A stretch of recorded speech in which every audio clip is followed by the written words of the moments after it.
بسم الله والحمد لله والصلاة والسلام على رسول الله. ازيكم عاملين ايه؟ يا رب تكونوا كويسين وفي احسن حال في الجو اللي احنا فيه ده، اللي هو صيف شتاء صيف شتاء. يعني احنا بنصيف الصبح وبنشت بالليل، وفي نص اليوم كده ممكن يبقى الجو خريفي.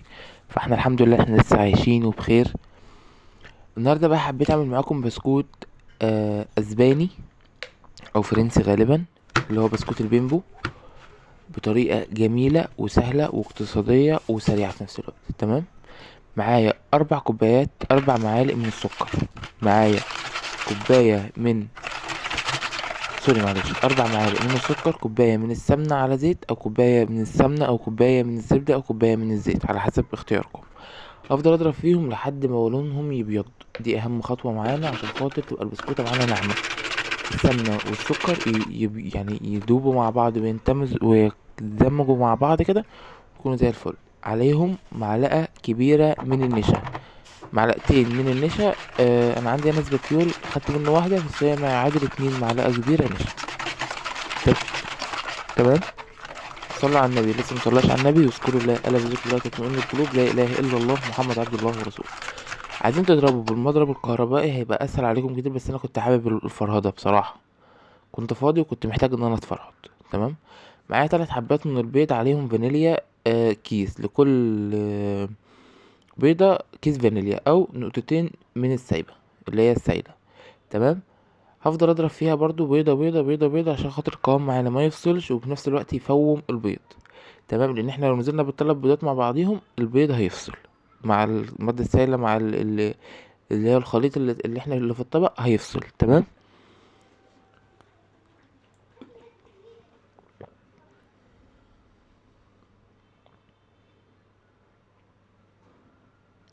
زي ما انتوا شايفين كده، بعد ما وصلنا ان احنا البيضة التانية برضو اختفت، هننزل بالبيضة التالتة. بيضة استب بيضة بيضة بيضة، بعد كده بيضة بيضة، بعد كده بيضة. اللهم صل وسلم وبارك على سيدنا محمد وعلى حبيبنا وشفيعنا محمد صلى الله عليه وسلم تسليما كثيرا. كده احنا نزلنا بالبيض كله، الحمد لله ما فصلش معانا، فاحنا ماشيين في التمام. والخليط بتاعنا كل لما بنضرب فيه كل لما يفتح، وكل ما يبقى شكله كريمي اكتر، كده يبقى احنا ماشيين على الطريق الصحيح. تمام. معايا هنا نص معلقة كبيرة، نص معلقة صغيرة من البيكنج باودر. تمام. انا حسيت ان هي قليلة، فانا حطيت الكيس البيكنج باودر كله اللي هي كان معلقة صغيرة. تمام. حطوا الكيس كله. انا فعلا النص كيس كان هيبقى قليل على الكميه اللي انا عاملها. احنا هنحط نص كيس كامل على الكميه دي. تمام. هبتدي ان انا اضرب فيه عشان اتاكد ان البيكنج باودر شغال ومتفاعل معايا ومع المواد السائله اللي انا حاططها. هتنزل عليه بنص معلقه خل، ودي مش اضافيه، دي اجباريه عشان خاطر تخلي لي البسكوتايه طالعه من جوه هشه وفاتحه، متبقاش غامقه ومتبقاش مكتومه. تمام. صلوا على النبي واذكروا الله الا بذكر الله تطمئن القلوب، لا اله الا الله محمد عبد الله ورسوله. ينزل معايا بالدقيق. الدقيق معايا قد ايه؟ طيب المفروض ان انا هستخدم 750 جرام دقيق بس. انا المكونات اللي معايا قضت لحد 600 جرام دقيق، يعني الكمية ال3 بيضات والكوب سمنة والمعلقتين او ال4 معالق سكر والحاجات دي كلها استخدمت معايا 600 جرام من الدقيق. متعدد الاستخدامات، منخول او مش منخول، بس انتوا يفضل يكون منخول. بصراحه انا ما نخلتوش، انا المنخل بتاعي ضايع ومش عارف انخل بصراحه، مش هكدب عليكم، يعني انتوا مش اغرباء. هنا لما لقيت ان انا حسيت ان نص معلقه بيكنج باودر قليله، حطيت النص التانية. تمام. ابتديت ان انا الم العجين بتاعنا هيحتاج سوائل قد ايه؟ هو مش هيحتاج كتير. انا استخدمت ما يعادل كوب الا ربع من السوائل او اللبن، بس يفضل يكون لبن، ما يبقاش يبقى ميه. انا بصراحه اللبن اللي كان عندي ما كانش اصلا ناسي موضوع اللبن ده خالص. فاضطريت ان انا اطلع بسرعه بسرعه من الفريزر واسخنه على النار. فاستخدمت نص كوبايه بس من اللبن، وكملت بميه عشان انا ما كانش عندي لبن يكفي الكميه دي كلها، اللي هو الكوبايه الا ربع يعني. فاستخدمت ميه بس. انتوا فضلوا ان انتوا بلاش تستخدموا ميه احتياطي، وتجنبا ان العجين معانا ينشف او البسكوته معانا تبقى معضمه وما تبقاش مقرمشه. صلوا على النبي واذكروا الله الا بذكر الله تطمئن القلوب، لا اله الا الله محمد عبد الله ورسوله. تمام. هبتدي ان انا اعجن اعجن اعجن واعجن اعجن واعجن اعجن واعجن اعجن واعجن لحد ما الخليط بتاعنا يكون طري، في نفس الوقت مش بيلزق في الايد، في نفس الوقت مش ناشف.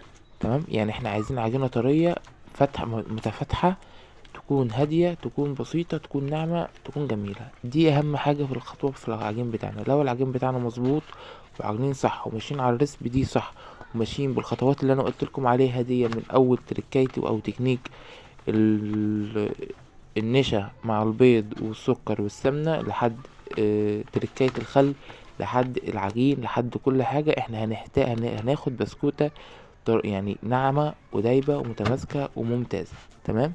هبتدي ان انا اقسم العجين معايا نصين، نص هعمله بالشوكولاتة او بالكاكاو، ونص هعمله بالفانيليا عادي. تمام. انا مش هحط الكاكاو على العجين مرة واحدة، لا، انا بقلبه مع معلقة كاكاو عليها معلقتين زيت وبقلبهم مع بعضهم عشان يبقى عامل زي ما انتم شايفينه كده، ما يبقاش بودر. تمام. وما ينفعش ان انا احط البيض الزيت مع الدقيق وكده، لا، لازم يكون كده. دي حاجه بتضمن لنا ان دي الطريقه اللي انا بكلمكم فيها دي بتضمن لنا ان البسكوته او ايا كان العجين اللي احنا عاملينه بطعم او عليه كاكاو، نكون متاكدين ان كل العجينه تجانست بالكاكاو او بقى فيها شوكليت يعني، او ايا كان يعني بقت غامقه من الاخر. تمام كده معانا العجينتين. بصوا ما شاء الله، يعني احنا سيبناها ما لا يقلش عن 10 دقايق، من 10 دقايق لربع ساعة، ل 15 دقيقة يعني، عشان تطلع معانا العجينة تهدى كده وترضى وحبات الدقيق تشرب من السوائل وتهدى كده. ايوه. فهمتوا حاجة؟ بصوا بقى، عايزين تفردوها على مثلا الترابيزة مرة واحدة وتقطعوا براحتكم، عايزين تعملوا زي ما انا ما عملت براحتكم، عايزين اصلا تعملوها بدقيق براحتكم. بس دي اسهل طريقة واسرع طريقة واحلى طريقة. مش بحب الفرهدة انا، الجو بقى يعني شتا في الصيف، الجو بقى غريب، احنا مش فاهمين فاحنا مش عايزين فرهدة. دي اسهل طريقة. جبت كيسين وفتحتهم وحطيت في نصهم العجينة وفردت العجينة. عايزين عجينة رقيقة.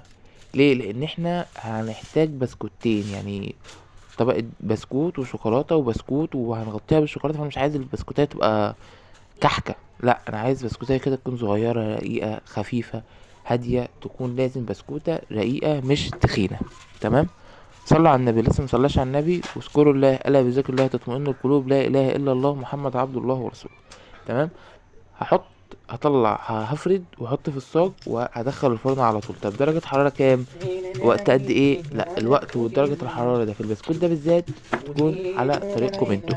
الفرن بتاعي لازم يكون سخن، درجة حرارة عالية. وقت قد ايه؟ من 4 ل7 ل10 دقايق، على حسب الفرن بتاعكم استخدامه، على حسب الفرن بتاعكم حامي قد ايه، وعلى حسب فرنكم. يعني انا الفرن بتاعي كان بياخد في الصاج الواحد 6 دقايق، عشان خاطر انا الفرن بتاعي ما شاء الله عليه شديد، فما كانش بياخد وقت. هو بيحتاج درجة حرارة عالية، نار عالية، مش بياخد وقت كتير. هو مجرد ما بيلون من فوق ومن تحت لون بسيط ذهبي بسيط بنطلعه. هو كده كده زي ما قلت لكم ان هو رقيق، فمش بياخد وقت طويل. صلوا على النبي واذكروا الله الا بذكر الله تطمئن القلوب، لا اله الا الله محمد عبد الله ورسوله. طيب انا قطعت بايه؟ التقطيع ده بقى على حسب اللي تعرفوا تعملوه. انا كانت نجمة الليلة معايا في التقطيع هي البصامة بتاعتي، بصامة العيد اللي حرفيا متبهدلة معايا في كل حاجة، مبهدلة معايا في كحك، مبهدلة معايا في تقطيع اي حاجة، دوناتس، اي حاجة، قرص، بسكوت، اي حاجة بلاقي البصمة دي معانا كده اهو. هي علم من اعلام الفيديوهات بتاعتي. مشكورا لصاحبة البصمة، لان غالبا انا مشتريتهاش، انا كنت سارقها من حد بس مش فاكر مين الحد، فاحنا ربنا يصلح حال الجميع. تمام كده خلصت كمية الفانيليا. هخش على اللي هي الكمية التانية اللي هي بالشوكولاتة او بالكاكاو. نفس الطريقة ونفس كل حاجة، وهتلاقيهم نفس العجينة مادام احنا حطينا الزيت مع الكاكاو وقلبناهم بقى عاملين زي مثلا، مش عارف افهمها لكم ازاي، بس هي بتكون اكننا حطينا معلقتين مادة سايلة، مش حاطين معلقتين كاكاو او ايا كان يعني. فهمتوا؟ بصوا انا العجينة بتاعتي بصراحة كانت كبيرة شوية عن الكيس، فانا فردتها شوية زيادة. تمام. عشان اقدر ان انا اوصل للسمك اللي انا عملت بيه نفس البسكوت التاني. تمام. اللهم صل وسلم وبارك على حبيبنا وشفيعنا محمد صلى الله عليه وسلم. صلوا على النبي واذكروا الله كده في قلوبكم كده. ونكمل الفيديو مع بعضينا. تمام. هبتدي ان انا اقطع زي ما وريتكم البصمه بظهر البصمه، او مثلا بكوبايه غطا. ممكن مثلا زي ما قطعنا مع بعضينا، الناس اللي اتفرجت على فيديو الدوناتس قطعت بغطا الفوالة اصلا. فانتوا اختاروا، وطول ما انتوا واقفين في المطبخ كده هتلاقوا حاجات كتير تقطعوا بيها واشكال كتير تقطعوا بيها، بس انا بصراحه ما بحب الشكل ده، انا متعود على الشكل ده. تمام. صلوا على النبي، ولا اله الا الله محمد عبد الله ورسوله. طيب انا عملت ايه؟ انا جبت شوكولاته. طيب انا هنا جبت ايه؟ نزلت عند حد بتاع سوبر ماركت او حد مثلا مستلزمات حلواني وكده، وجبت من عنده قالب شوكولاته. هو عامه في انواع كتيره، وفي الحلو وفي الوحش وفي المتوسط، بس انا استخدمت نوع متوسط، هو اسمه سما.